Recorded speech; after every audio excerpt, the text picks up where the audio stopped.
Hi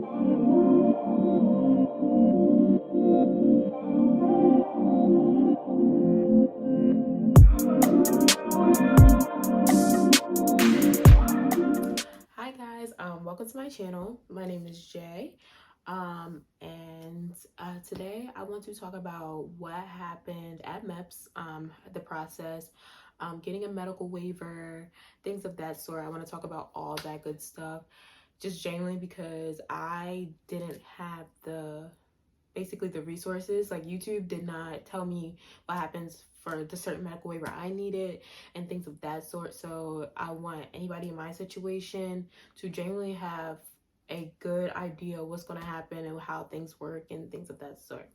So I want to begin on like coming to MEPS. Basically, if you take your PICAT, I don't know if most people will take their PICAT at their recruiters, but I know my recruiter did my PICAT. Some people just wait till the ASVAB when they get there, but I took the PICAT at my recruiter station. It's kind of like a take home ASVAB, very easy compared to the ASVAB to me, in my personal opinion. Basically, with the PICAT, you do that and then you go to MEPS and you verify that score. So MEPS is, if you did not know, MEPS is a 2-day process. And usually some people do it where they take the test one day and then they do their medical like a week or two later, but usually it's back to back. So you take, for example, if you go on a Tuesday and Wednesday, you will take your PICAT or your ASVAB on the first day, and then you'll do your medical on the next day. Well, genuinely, I did my PICAT verification. I got the same score, so my PICAT verification only took about 20 minutes, and then you do a personality test. The personality test, I don't really think it matters. I think they just want to see where your head's at. So, genuinely, like with me, I'm gonna be honest, I just clicked through it because I just read and clicked because some of the things didn't even match, to be honest. And then from there, we go downstairs and you sit in this room. Well, this is at the MEP station I went to. I went to Fort Dix in New Jersey. But they basically had us go downstairs and sit in this room where they had TV. And this day, the first day, they did let us use our phones in that room. But they told us no social media, no pictures, and no FaceTime. Only, and if you need a phone call, you need to ask them to take the phone call. So that's what I did personally. I asked them because my dad called me, so I asked them, can I take the phone call and things of that sort. And then from there, they wait. You have to wait till everybody finished testing, and then they gather you up. You go on this bus, and usually you take about, our ride was 45 minutes. I'm not sure how close is the other MEP station, but our ride was about 45 minutes. You take the ride to the hotel, and then when you get to the hotel, they do feed you for dinner. The dinner's all right. It's not that bad. It's bearable. Trust me, it's bearable. It's not what you think it was gonna be. Like, it's not all that seasoned, but they have to watch out for, like, you don't know who has what or what is what. Um, and then from there, you go upstairs. You get a random roommate. Genuinely, like, it's not as bad as you think. You just get a random roommate.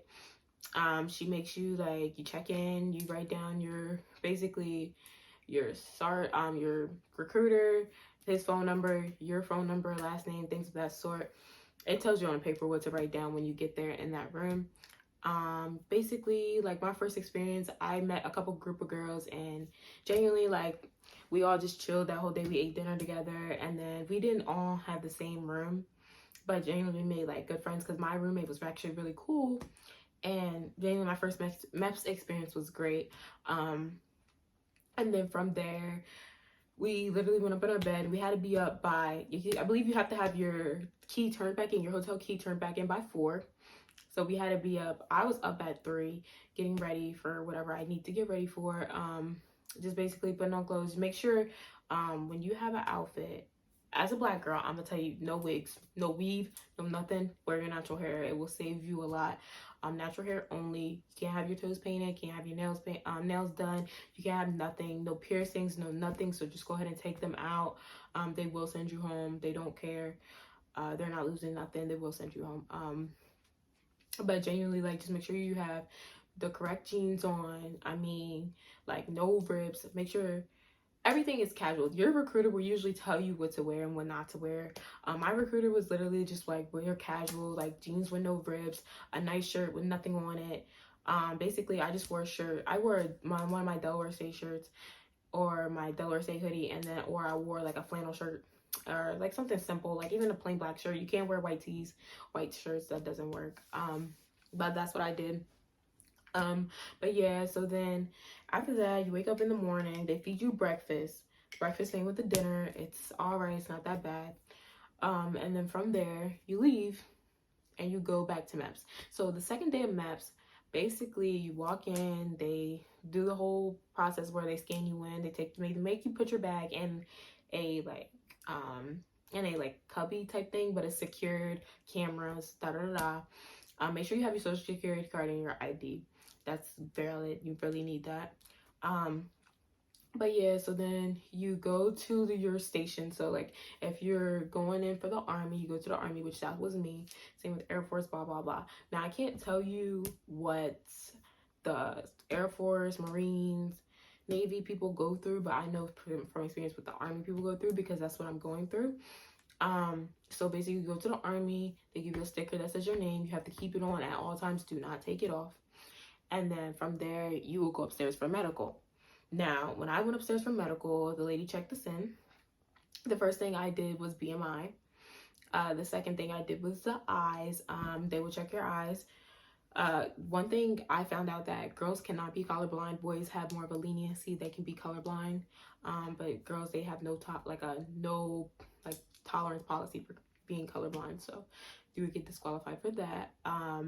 You have to go through a hearing test. You get your blood drawn, and then you have to also sit through this type of lecture. It's like a whole medical lecture. It's very long, I'm gonna tell you, but it's not as bad as you think. It's just like you're filling out a lot of paperwork and stuff like that. And then from there, you leave that part and you go to inside the doctor thing, and this is where you will get your pee. They'll do a pregnancy test right in front of you. They send some of your pee off. They send your some of your pee off for a drug test, and then also they draw your blood for HIV. So they do all that, and then generally you go into this room. Now this room is you're gonna be what you're same sex. No boys with boys, girls with girls, basically. And that being said, the girls, we had to get in our bra and panties and get our weight and height. They have a chart where you're supposed to be like, if I'm 5 foot, so my height, my weight requirement is I gotta be less than 132, but over I think 100 pounds, and I was like 108. So I mean, it's all right. And then from there, I have to basically they did after they take all that, they make you take clothes off and put a paper gown on. Now beware, this paper gown will rip. It's paper, but genuinely you just sit there and wait for the actual doctor to come in. And I was with literally probably 6 other girls, so it wasn't really a lot of us. And then when the doctor comes in, they will check everything. I'm not even kidding. They're gonna check your hoo-ha. They're gonna check everything. They're gonna check the tattoos because you're gonna write your tattoos down on the paper. They're gonna check all your tattoos, make sure they're not offensive or anything of that sort. Yeah, they check your boobs, check your mouth, check your teeth, check your nose, check your ears, everything. They make sure you're straight. And this is where I failed the MEPS the first time, because I had a history of asthma as a kid, and one of my reasons that my person always refilled my inhalers, if that makes sense, even though I never needed it, they always refilled them. So I genuinely got that pull because they do pull medical records now. I want you to know that, guys. They will pull your medical records. When I went, they were pulling pharmacy records, so they saw my inhaler. So they basically I think it was permanently disqualified me with the medical waiver. So I had to go through the medical waiver process.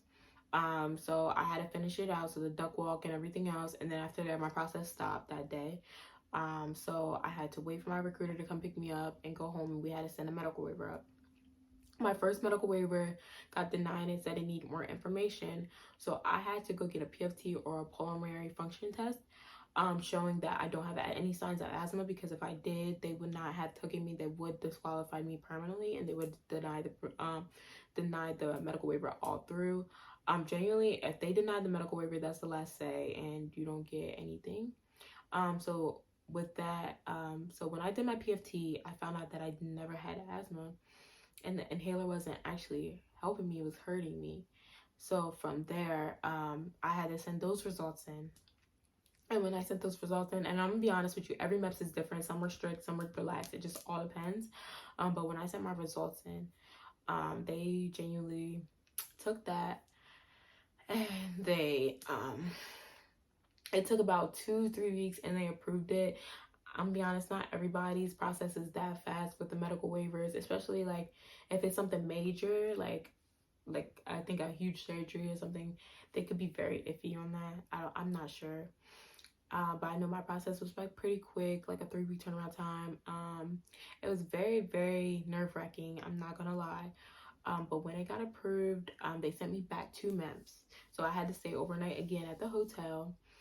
Then go through the same thing. I didn't have to go through the whole medical portion that next day though. I literally went straight to my guidance counselor. He said, "Was your medical waiver approved?" I said yes.